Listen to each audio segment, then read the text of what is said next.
CG is really valuable because it allows us to bring our champions to life. It allows us to get up close and personal with our champions in a completely unconstrained way.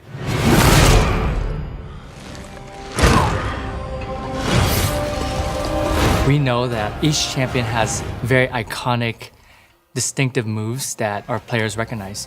So we're constantly trying to be as authentic as possible and as close to the game as we can be. We're going to try to hit that. One of the difficult things is, as artists, we can't take what happens in the game and interpret it completely literally. Garen's a perfect example. If Garen was just spinning around the CG the whole time, we would have what feels like a cartoon. We saw the cut of the Garen scene, it didn't have the spin. Garen is not Garen if there's no spin, so how can we make a spin? That's not like a literal interpretation, and then Brad got up and he did his thing. And I stood up and I was like, it could look like this, and I whipped around, kicked the chair into the wall, kicked his wall, and the whole time he's just screaming, yes, yes, yes! And that was it, that was like the birth of it. And so I sat down and I started gesture drawing over the actual animation itself. There was a lot of back and forth on getting that to look really authentic to Garen, but in a new way. It was a nod to what happens in the game, but completely appropriate to the CG. Another example is TF moving in on Fiddle. He's going to initiate that with the yellow card. So if there's an opportunity to keep it authentic, that's worth doing. Why not motion capture? If we're trying to sell realistic or believability, then why didn't we motion capture the moves? The most athletic being in the world couldn't deliver on what we need Twisted Fate to deliver on what Rise. Rise jumps 10 feet in the air to jump over that giant 400-ton pillar.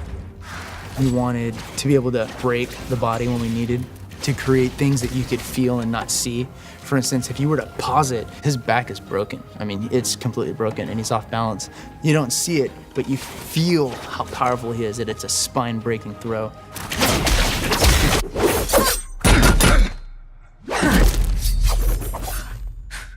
Personality is incredibly important when we're creating these champions. Annie's cool because she's like this two-sided kind of character. She's very cute and adorable, kind of innocent looking on the outside, but then you know she's got this demonic kind of twisted inside. We decided we definitely needed to shoot video reference and kind of get some ideas going.